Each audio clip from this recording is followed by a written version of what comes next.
because of the advent of television over the last 2 decades or so. So they want to see things much faster, much crisper, in less time. They're able to sort of gauge the mood very fast. So everything, there is a little more pace. I think even the way we're living our lives, things are moving faster, everything is happening like that. So even we, or even I, with the passing of time, have tried to be in tune with the audience, you know. So in this particular thing, there's a lot of sequences which we thought. The first sequence was about, it was actually a documentation of a festival. It's I don't know what you call it, Kuvagam festival they call it, and it's about Hijras and all that. So if of the footage you saw, 90% of it was documented on their festival.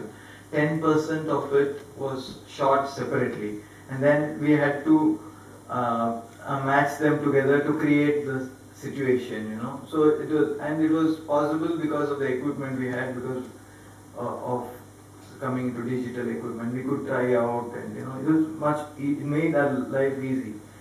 But it's so the question of equipment which comes towards is how you use it, you know. And then the next transition, we've always, in films, we've had transitions to go back to flashbacks in a very conventional way of either going back in black and white or something like that. You know, in this, because of the technology, we tried something new in a way, like we made the frame go back and change color, because it was non-linear narratives. As time passed, even the narratives have changed. Generally, Indian films are mostly, you would say, dialogue dramas. Most of them are. They do have some action and music to support the film, because the song is a part of the structure of all films. But as time passed, editing gave way to trying new structures, which we call non-linear. You don't tell a story in a particular straight way. You try to rearrange the script in different ways to tell the same story. So suddenly it gives you a better, because you may be watching a very similar story again after some years. So if you show it differently, then there is a possibility that it may interest audience attention better. So that is the concept of trying out in non-linear way of editing, you know, which we've tried out in lots of films, and people are still trying out. And that's also an edit call which happens as the process of film is happening. You know, you try different combinations and where to open out one subject and where to close the subject, and so that it's not like a plain straight way of narration. It doesn't work with all films, obviously. Where the emotional films, it will just disturb it. It is the films which have something to reveal, which has some intrigue, which has some suspense, mystery. Those, it always helps to have these sort of narratives. So all these things also an editor actually contributes into making a film as it goes on, you know. And then there is always the what you call the relationship with the director. So there has to be a certain wavelength for you to work with an ex-director to get the maximum benefit out of the association. So I've tried to work with people who have a similar wavelength. We work with also different people, and if you keep the film before you and not a personal egos aside, no, it's still possible to work as a team, because after all, even though editor plays an important part per se, it's a director's vision which you're trying to carry forward to the audience. So as an editor, it's always my endeavor to support him and give him the right feedback and the right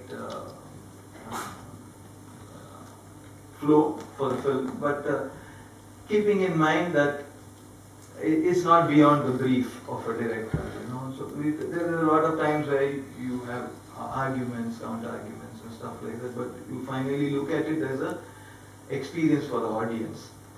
And an experience for audience actually determines a lot of different ways actually. So there are different kinds of cinema being made and different kind of target audience. So each target audience, when you're editing a target audience film, you absolutely have to be aware as an editor to know what are you catering to. So if I'm working with a big star and you know he has a captive audience of X number of people who are going to watch this film, I'm obviously going to try to incorporate enough footage of him at the right moments to get the desired effect. If I'm working on a realistic film, then obviously I will stick to realism, you know, which we call so-called art film, we call, or whatever. So it's a question of us trying to blend into the scenario, you know, of editing. See, when a lot of people ask me what is your style of editing, or what is that, you know, what is special about your editing. See, my always feeling was that if they've never noticed me as an editor, as long as the film is being watched, I thought I was very successful, because if I can give you a seamless experience of not watching anything but a story and performance, and not think about how this was edited. I mean, technically you probably try to analyze some people, but for a common audience, which is going to be 90% of the audience, are going to look at it and just experience it and not think about how this jerked or something stood out. They wouldn't know it's an editing issue, but something will disturb them. If that is not there, and if I can get a seamless transition for the story, then I always feel that's the best way. You know, it's not about getting noticed. Like art or photography. Photography could probably get noticed more because it hits your eye easily. But for an editor, definitely I feel it has to be very seamless. And if it's seamless, he is not going to be noticed. So I think that's the best way we can complement the film, you know. And I think the main important thing, if anybody is looking at becoming editors or young people are there or what, I think what is more important for them is a level of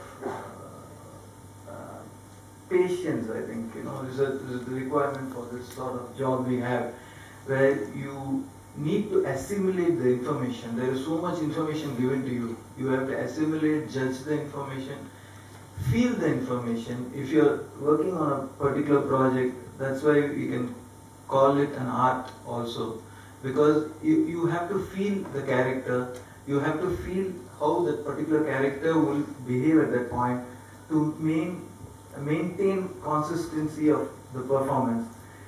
There could be a lot of material where the artist would not have maybe maintained the consistency. So you look into those stuff which if he is portraying a role of a guy who's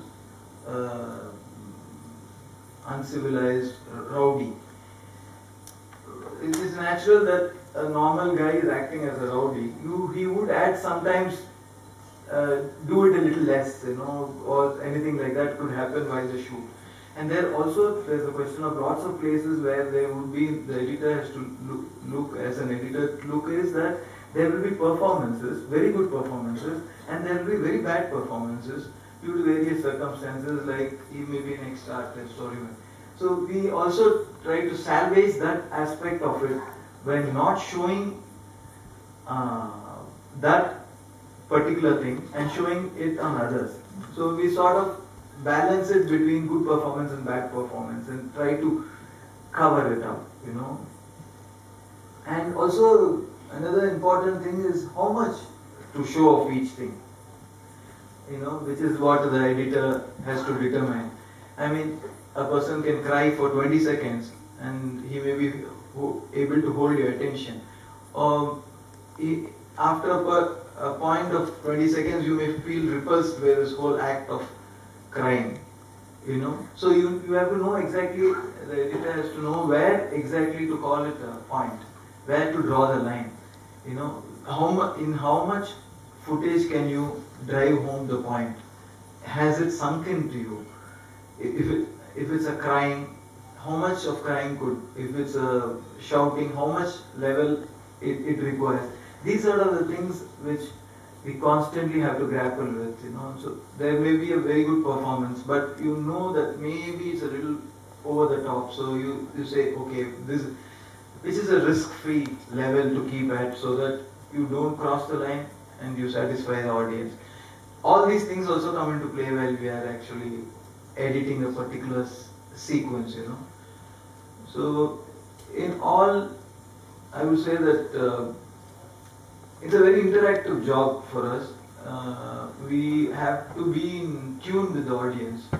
I constantly see films where, in the theatre with people, to know the pulse of the audience, where they react. So you know exactly how much to sustain on a particular subject or a particular shot to get the maximum effect. And also there's a lot of things like over the years what has happened is that we have started editing on small monitors like computers and television screens. So this is a very important thing for the newcomers. We have gone through the old process and the new process, so somewhere there's a judgment on how it would.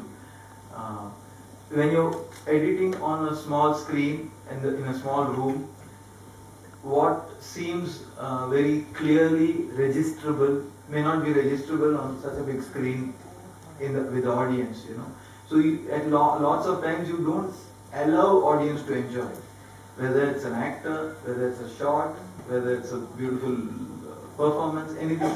You should allow them to enjoy, which means the editor has to keep in mind how it would play out on such a big screen and not on a small television screen which is editing. So it's somewhere that judgment is. A couple of seconds of a beautiful shot on a small screen will look very interesting, but on a big screen it will get lost so fast that you wouldn't have absorbed the information. And also in the number of visuals that you can use into one particular sequence, you know.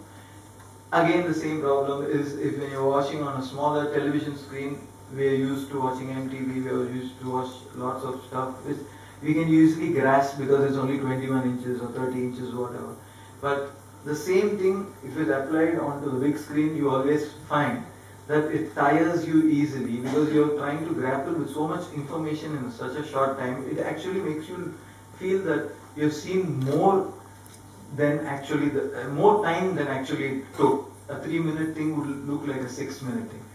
So editing is also about bombarding. There may be sequences where you need to really bombard information, but then you also need to create the pauses in between for that information to sink in and for the next information to start. So you can't continuously bombard information on an audience at one particular pace throughout the film. It will just tire you out, you know. So these sort of things also we keep in mind while we are actually editing a particular sequence. I think I've shared most of it, and I'll be very happy if people can come around and ask questions and I'll be able to answer them. Thank you, sir. Thank you so much. We have few students shared with us few questions to ask you, sir. So I'll ask those questions first, then we'll open the session for audience questions. One of the students asked us now, with the advent of digital technology, the editing process has moved on from studio editing to on-location editing. Correct. So, have you experienced that? I'm sure you have, so if you could elaborate on that stuff. See, on-location editing is it's the same process as editing it on at your studio or whatever. The process is going to be the same. The advantage to the filmmaker or the director and the team would be to see whatever has been shot on a particular day, to sit back in the night or simultaneously edit and see whether the scene is working. It greatly possibly helps the newer filmmakers because they would want to see immediately how the scene can be edited or how. But the more experienced people don't really bother about things because they know that how it's going to get cut. I mean, how they've got enough coverage and all that stuff. But for the newer, it's a big boom because you can just take a laptop onto your location and you can start editing it as you keep shooting. So what happens is that if you miss a shot or if you something has to be underlined, something is being missed, immediately they can tell the director and they can address it. Another question is, you work with different directors from Maniratnam to Farhan Akthar in Dil Chahta Hai, and then Nandita Das with Firak, as well as Kartik Subraj with Pizza. So every director will have a different. This is a small thing. Kartik Subraj, I think Pizza, there is one. Pizza is another Pizza. It's the Hindi version of it. So for every film, the look, feel, as well as the pace of the film differs. So how different is working with these different directors? Yeah, it is. See, for me as an editor, I think two things which still make me do the job, I think, is after many years, because you can get redundant in any job for that matter, because there is a sense of doing the same thing every day in, day out is not an interesting thing for. But if for me, three things are there. One is I love stories. So whenever I'm watching, I'm excited about what's going to happen next. So I love watching films, and when I watch films, I don't look at it with a critical eye at all. I would probably not like a film. I would like a film, which is the end of the film experience. But I would not look at the film while watching. I think I'm fortunate to have that thing with me, that I don't look at it like critically, saying that, oh, it could have been edited better, it could have been done. The overall experience is what I'm looking at. So that helps me in still loving to see cinema, so I love to work in cinema also. And another thing which I've consciously developed over the years is not get connected to one type of cinema or one language of cinema. One type of cinema, by which I mean is, I take up a project which is a big one, blockbuster types, and where there's dance, there's Vijay Star or something like that could happen. But parallelly, I will be working on something which is smaller, which gives me satisfaction also.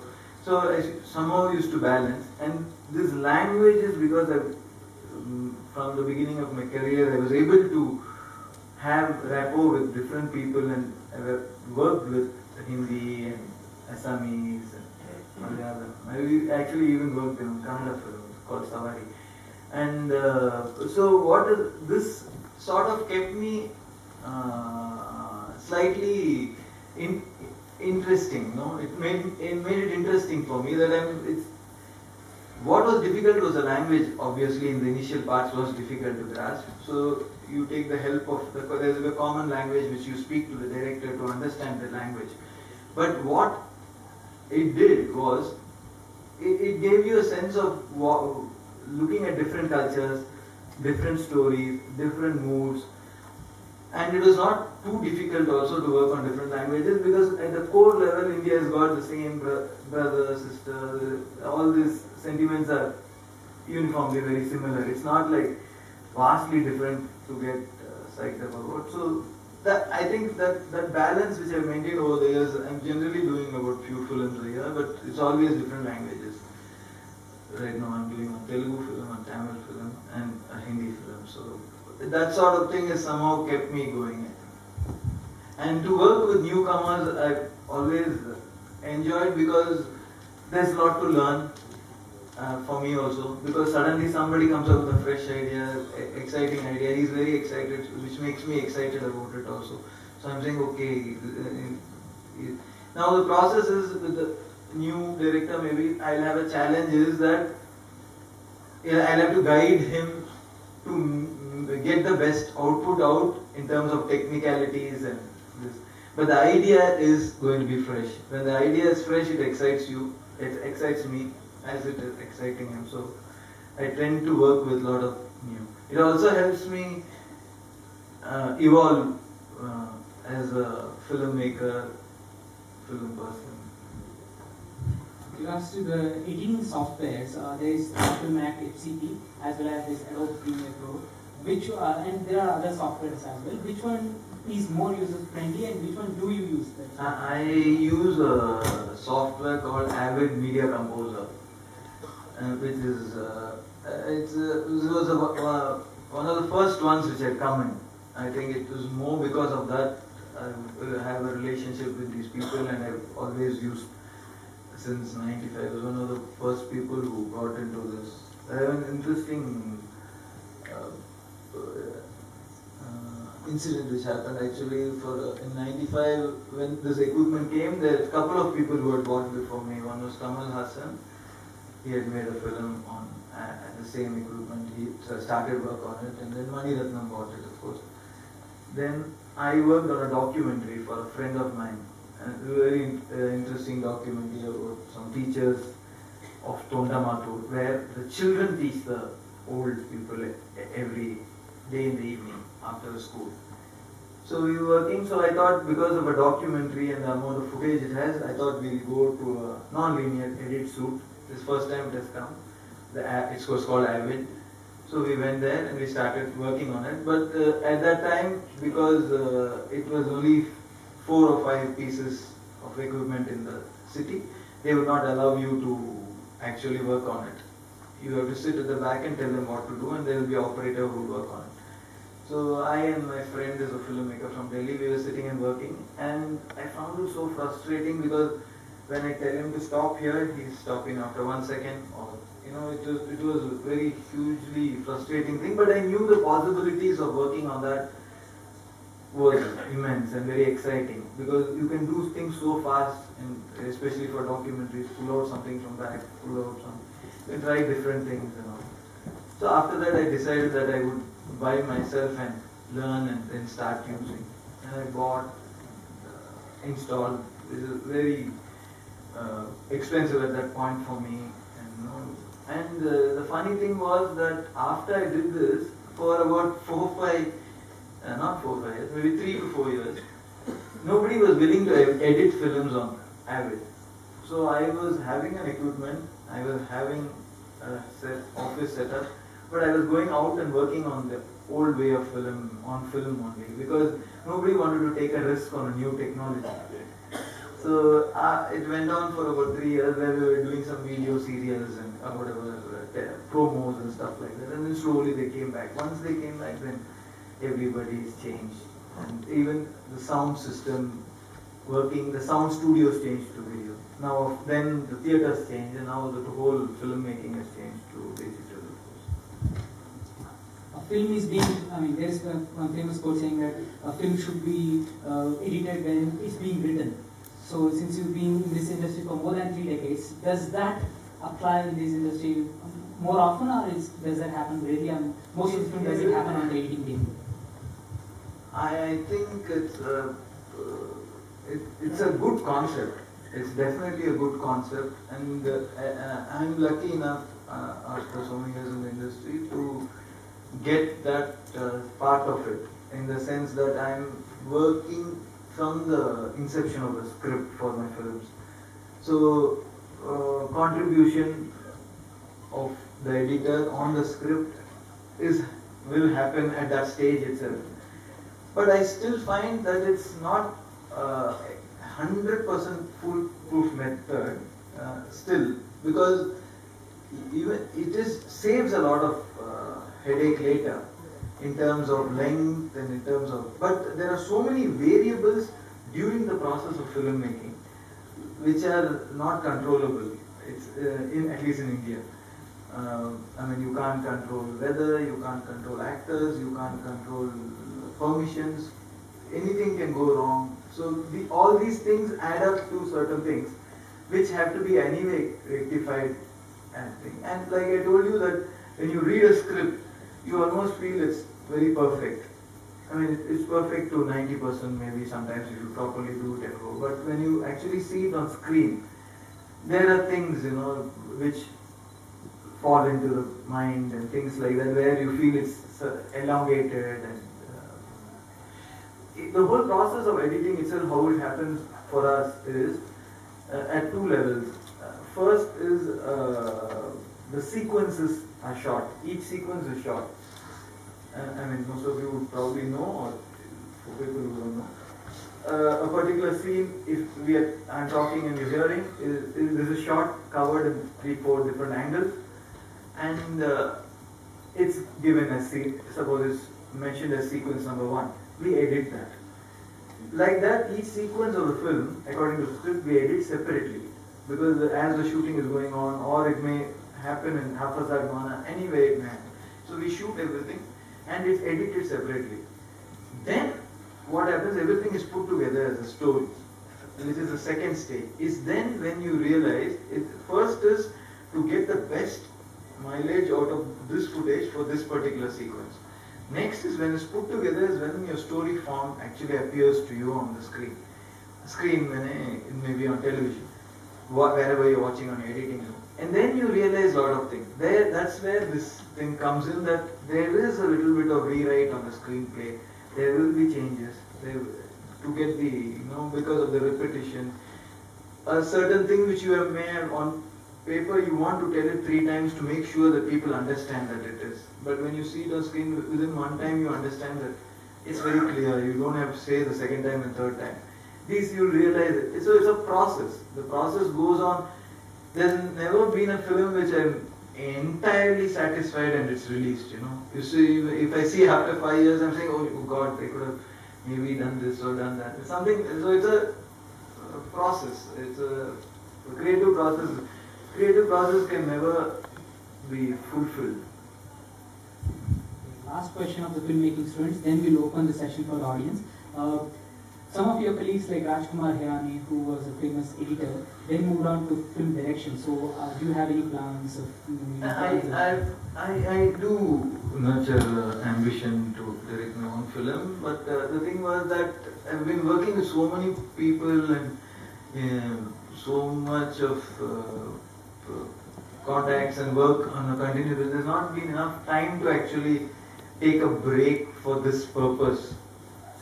I think more than that also, I think it requires a little bit of, I don't know, there's a little fear that you want to do something better than what you have actually worked on. So that fear makes you keep discounting whatever you worked on. I probably worked on 5-6 stories and then, no, something better. So somewhere there, so there's a possibility. Now the session is open for audience questions. Could you please raise your hand so that... Sir, while you are synchronizing the sound with the audio portion, will you under the pressure against your own ideas, or you will compromise with the director's idea? Because when you see the Navarasara,